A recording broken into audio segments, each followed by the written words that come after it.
Je m'appelle Maxime Mathis, j'ai 35 ans au moment où on fait l'interview. Je suis grand passionné de cinéma, je fais du montage aujourd'hui dans le cinéma et j'ai envie de faire du montage depuis que j'ai 11 ans. Donc c'est vraiment quelque chose qui me tient à cœur depuis longtemps, donc je suis très content d'en faire. J'ai fait des études de cinéma dans une école qui s'appelle l'ESSEC, qui était intéressante mais qui m'a surtout permis de rencontrer beaucoup de gens à Paris, de venir à Paris. Je viens pas de Paris au départ, moi je viens de Moselle. J'ai fait le parcours assez classique, j'ai commencé comme assistant monteur et au fur et à mesure j'ai monté les échelons en étant monteur adjoint puis chef monteur. Quand j'avais 11 ans, je me suis retrouvé à une période un peu bloquée chez moi à cause de problèmes de santé. Je regardais du coup beaucoup de films. J'ai commencé, alors je ne sais plus exactement pourquoi j'ai eu cette envie-là, mais j'ai commencé à vouloir me dire, tiens, j'ai envie de redécouper le film et voir une séquence, où est-ce qu'ils mettent le plan large, pourquoi ils mettent le gros plan. Et donc j'ai commencé à mettre ça sur un logiciel qui s'appelait Movie Maker, enfin les logiciels gratuits de Windows à l'époque de montage. Et donc de couper le film et de tester d'enlever un gros plan, d'enlever un plan large ou d'inverser. Et c'est là où je me suis dit, mais en fait, c'est trop bien. Et j'avais la caméra de mon père et j'ai commencé à filmer juste pour monter, pour pouvoir essayer de monter, pour pouvoir essayer de comprendre ce que ça faisait, de s'amuser, de changer les choses au montage. Donc c'est ça qui est venu, c'est un peu un instinct, une intuition à un moment sur un film. C'était Usual Suspects, le film.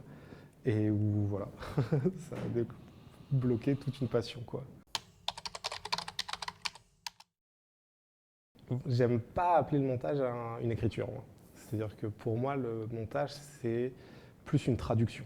Dans la façon dont je travaille, dans la conception que j'ai du cinéma, justement, je pense qu'il y a, au moment du scénario, une pensée qui est créée par le scénariste, par le réalisateur ensuite qui s'en empare. Et justement, au tournage, c'est comme s'ils allaient écrire plein de mots.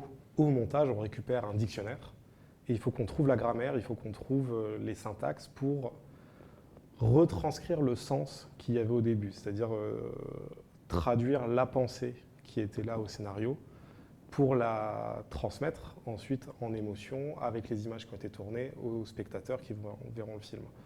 Donc pour moi, c'est vraiment une traduction dans le sens, c'est comme quand on parle, par exemple, si on dit « il pleut des cordes » en français, je vais dire « it's raining cats and dogs » en anglais, donc on a l'impression qu'on a changé tous les mots.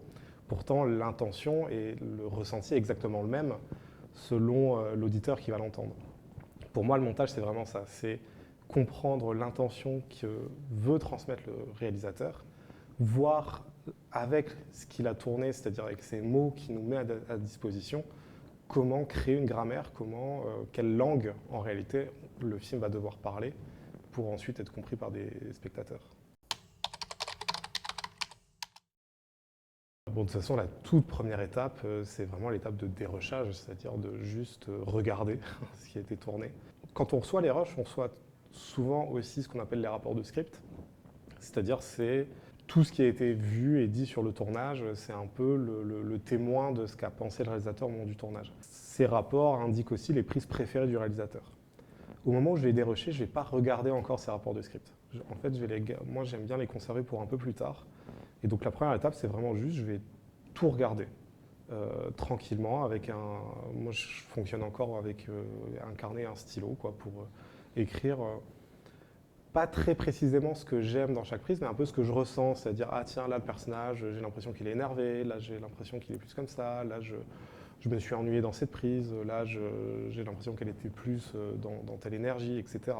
Je vais souvent essayer de suivre ces premières émotions ensuite, c'est-à-dire me dire ok bon que raconte la scène, et quand je vais essayer de faire le montage de la première version, je vais essayer de voir selon le scénario, selon ce qui a été écrit, quelles sont les intentions premières que cherche le réalisateur, et donc avec mes notes de ce que j'ai ressenti, essayer de faire matcher les deux.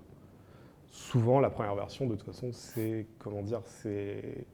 la version poubelle pour commencer à travailler. Donc c'est pour ça que j'essaie de ne pas passer trop de temps non plus sur cette version-là, d'aller assez vite pour avoir quelque chose à regarder qui soit plus des rushs, mais vraiment une séquence, quoi. Alors il y a plein d'outils, ça c'est sûr, c'est-à-dire que La musique, ça en fait partie. Le son, en général, moi, je travaille énormément le son. Après, ce qui va m'aider aussi, par exemple, moi, je peux écouter une musique, pas forcément pour la mettre dans le montage, mais par exemple, je sais que s'il y a certaines séquences, je prends un exemple un peu bête, mais si je sais que c'est une séquence, je l'avais fait par exemple sur une séquence de rupture dans un film où un personnage doit rompre avec une autre, l'ambiance de la séquence doit être assez lourde, assez triste, je vais me mettre des musiques en fond qui me donnent cette sensation-là. Et ce qui va m'aider en fait quand je monte la séquence, donc c'est pas forcément des musiques que je vais mettre dans le film, mais c'est des musiques qui vont m'aider à me mettre dans l'état émotionnel que je recherche. Et donc de voir ensuite les rushs à travers ces yeux-là, avec cet état d'esprit-là, et d'agencer les images avec cet état d'esprit-là. Et ensuite, dans le film en lui-même, c'est vrai que tout outil est bon à prendre pour justement transmettre l'émotion qu'on veut. Je pense que le son, justement, c'est vraiment un très bon outil inconscient. L'idée, par exemple, cette scène de rupture, si j'ai envie et si c'est possible, selon le scénario, selon les choses avant, après, je peux me dire, tiens, je vais mettre un son de pluie extérieur. Et cette pluie qui va taper contre les carreaux, ça peut donner tout de suite une ambiance un peu mélancolique à la scène. Ou au contraire, selon la pluie que je vais mettre, ça peut être au contraire une pluie un peu violente ou ce genre de choses.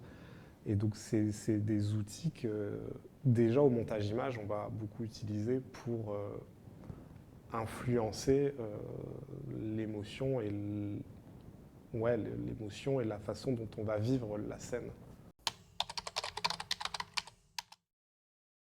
Selon moi, il y a quelque chose auquel il faut faire très attention, c'est de ne jamais présupposer d'un montage avant de le faire. C'est-à-dire se dire, tiens, quand je vais commencer la vie scolaire, c'est une comédie, donc il faudra que ce soit rythmé, il faudra que ce soit dynamique, etc. Ou au contraire, c'est un drame, donc il faudra que ce soit un autre style de montage. Pour moi, c'est vraiment, il faut travailler comme si c'était le premier film qu'on faisait, c'est-à-dire un peu oublier tous les principes théoriques et surtout pas y penser, les avoir parfois instinctivement, mais surtout pas y penser, et se laisser porter toujours par la matière. C'est-à-dire c'est la matière qui dicte tout. C'est quand je vais regarder des rushs, me dire, ben tiens, est-ce que le comique, là je sais que c'est un film comique, est-ce que le comique va venir parce que le rush tient longtemps, est-ce qu'il va falloir découper pour avoir la comédie, etc. Et du coup, à partir du moment où on réfléchit comme ça, c'est vrai que, entre guillemets, peu importe le genre, on va toujours avoir la même méthode, c'est-à-dire se dire c'est les rushs qui dictent l'émotion et encore une fois, quelle langue il va falloir que j'adapte pour transmettre cette émotion, quoi. C'est une question, je pense, qui est encore en cours dans ma tête, de toute façon. C'est toujours compliqué de savoir justement à quel moment il faut laisser la réalité parler pour elle-même et à quel moment il faut reprendre les outils de cinéma, de fiction, pour amplifier et donner plus de coffre à cette réalité. Du coup, c'est vrai que dans l'impact sur le montage, ça va être ça. C'est-à-dire que, comme je disais, vu que je regarde la matière et je me laisse un peu porter par l'émotion de la matière, il y a quelque chose d'un peu, comment dire, pas triché, mais il y a un biais toujours particulier quand la matière est réelle. Par exemple, sur la voix de Intrajab, la voix de la petite fille qui est une voix réelle, il y a forcément en elle-même une émotion qui est très très forte. Sauf que, très bizarrement, cette émotion, à partir du moment où on la met dans un film de fiction, elle disparaît un peu, c'est-à-dire qu'elle se fait un peu manger par la fiction. Et donc, c'est ce dont on s'est rendu compte justement sur le film Intrajab, il a fallu la retraiter comme un élément de fiction et ne plus la penser comme un élément documentaire. Il y a eu sans cesse des allers-retours justement sur c'est un élément documentaire, donc il faut le respecter, et en même temps il faut le traiter comme un élément de fiction afin de le faire s'épanouir, afin de le faire ressortir.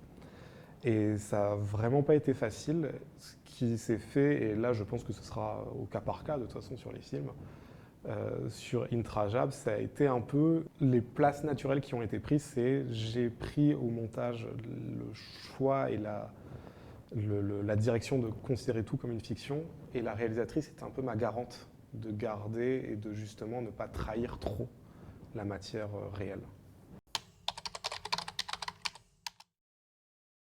Voilà, le premier conseil que j'ai envie de donner, c'est ça paraît un peu bête, mais c'est de monter, quoi.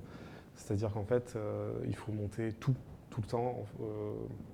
Moi, au début, quand j'ai commencé, je montais du court-métrage, je montais du clip, je montais tout ce qui venait parce que c'est la pratique qui va faire. Et donc, monter des projets des potes où on a l'impression que ça a l'air un peu nul, un peu, voilà, on aimerait tout de suite monter des gros trucs.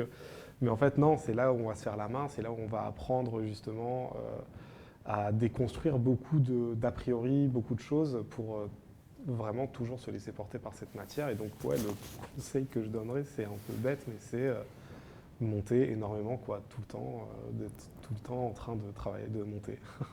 L'artisanat de l'image. L'artisanat de l'image, exactement, ouais. Merci Maxime. Merci à vous.